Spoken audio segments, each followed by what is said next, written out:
Si Ikan Kecil Pembelajar, karya Sri Rahmina Utami, dipersembahkan dalam rangka memperingati Hari Pendidikan Nasional tanggal 2 Mei 2020. Belajar itu tidak harus dari yang besar. Belajar itu tidak harus dari yang kuat.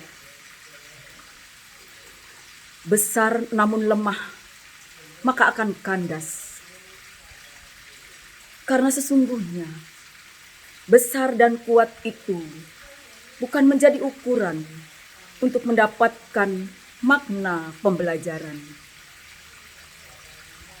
Berawal dari wadah yang kecil, yang tidak dilirik orang, aku belajar tentang sebuah perjuangan.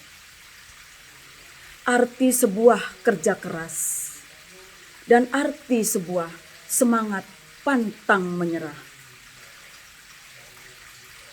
Di rumahku ada sebuah kolam yang tidak terlalu besar. Di sudutnya terdapat cuklu. Tempat ini merupakan tempat favoritku untuk sekedar bersantai. Pada masa WFH, selama pandemi COVID-19, tempat ini sering kupakai untuk memantau PJJ, untuk mengikuti berbagai meeting atau rapat lewat Zoom atau lewat Google Meet dan lain sebagainya. Karena tempat ini di samping pencerahannya cahaya, taman kecilku langsung terbuka, beratapkan langit. Suatu hari, ku bersihkan kolam ikan tersebut, termasuk talang air mancur, karena sudah banyak kotoran dan lumpur serta lumut yang akhirnya menebar aroma yang tidak sedap dan kurang enak. Ikan-ikan sementara ku pindahkan ke dalam ember atau bak plastik. Jenis dan ukuran ikan berbeda-beda. Dari mulai ikan nila, ikan sapu-sapu, ikan koi, dan ikan-ikan kecil yang didapat saat banjir dari jalan depan rumahku. Dengan ukuran ikan mulai yang paling besar 1 kilogram sampai yang baru lahir. Setelah kolamku bersihkan dan terisi air, ku kembalikan ikan-ikan tersebut ke dalam kolam. Pembelajaran dimulai. Pembelajaran pertama kudapat saat pemindahan ikan dari kolam ke bak atau ember plastik. Dengan ikan yang banyak dan biasanya berada di tempat lebih luas, dipindahkan ke tempat yang lebih kecil. Ikan tersebut tetap tenang, walau padat dan berdesak-desakan.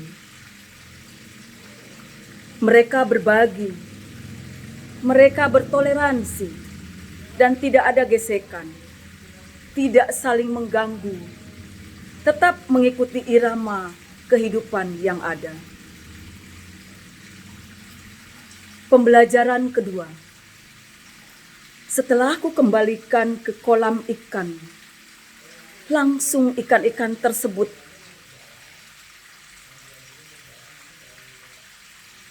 menyeruak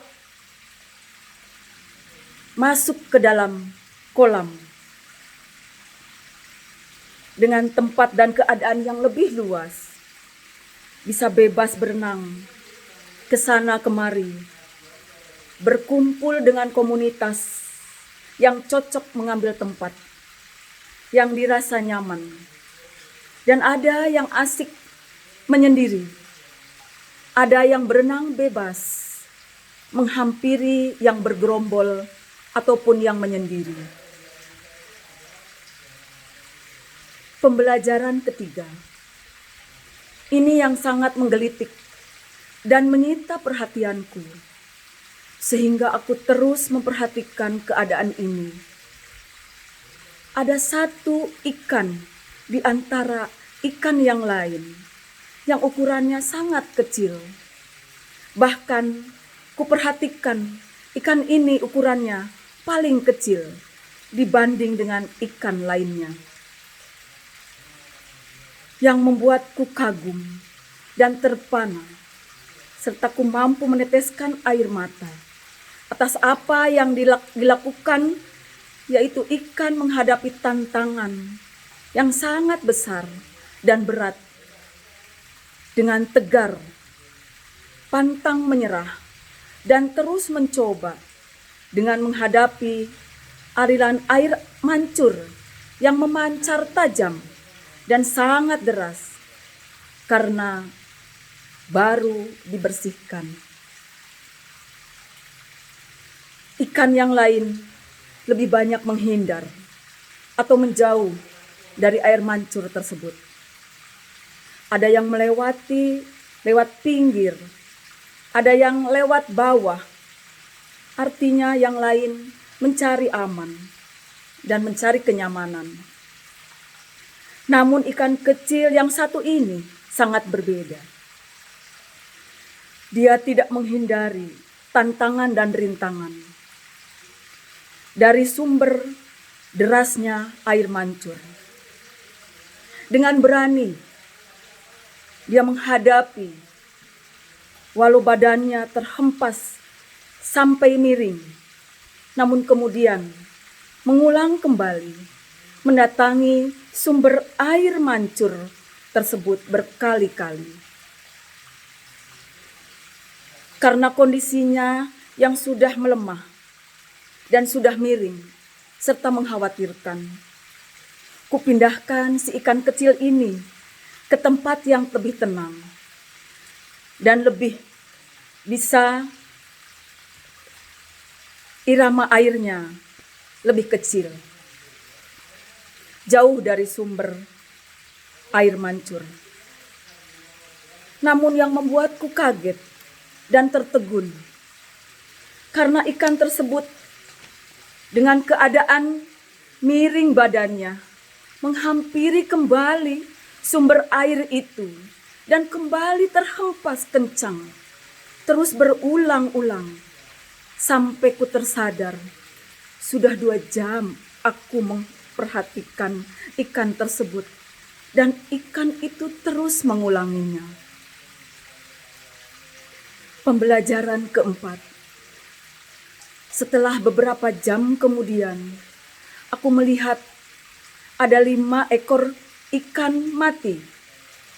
Salah satunya yang paling besar. Yang lainnya lebih besar dari yang sedang. Si ikan kecil tadi tetap hidup dan jalannya sudah tidak miring lagi. Aku mulai mengevaluasi, apakah ikan yang mati itu karena proses pembersihan kolam, proses pemindahan ikan, proses penyesuaian diri, atau karena air mancur terlalu besar dan deras, atau airnya karena bersih dan sudah tidak ada kotoran lagi, atau kurang kapasitas air kolamnya, atau usia, atau daya tahan tubuh, atau semangatnya, atau alasan lain yang aku tidak tahu. Yang pasti ku tahu dan kulihat ikan yang bertahan hidup itu dan dengan ceria menikmati kehidupannya dan tetap bisa bertahan dari proses pembersihan dari air mancur yang deras, dari kapasitas kolam air, dan lain sebagainya. Yang kulihat sekarang, termasuk si ikan kecil sang pemberani, sekarang terlihat sangat menikmati irama kehidupan tersebut. Dengan sangat kuat dan terlihat gagah, dia dapat berjalan, tidak miring lagi. Kesimpulan dari pembelajaran si ikan kecil itu, kumaknai bahwa kekuatan tidak bisa diukur dari ukuran besar kecilnya tubuh. Kecil bukan berarti lemah. Besar bukan berarti kuat. Kekuatan akan tercermin dari seberapa kuat kita bisa menghadapi tantangan dan rintangan. Ketekunan, pantang menyerah, kerja keras, percaya diri, dan usaha yang kuat adalah kunci sukses untuk bisa bertahan hidup. Dimulai dari yang kecil yang ada di sekitar kita, selayaknya kita bisa belajar. Bahagia itu pilihan, dan hanya kita yang bisa menentukan pilihan tersebut. Syukuri apa yang ada dan yang kita punya. Hargai segala upaya, kebaikan yang sudah dilakukan, dan evaluasi diri, serta lakukan proses ke arah yang lebih baik.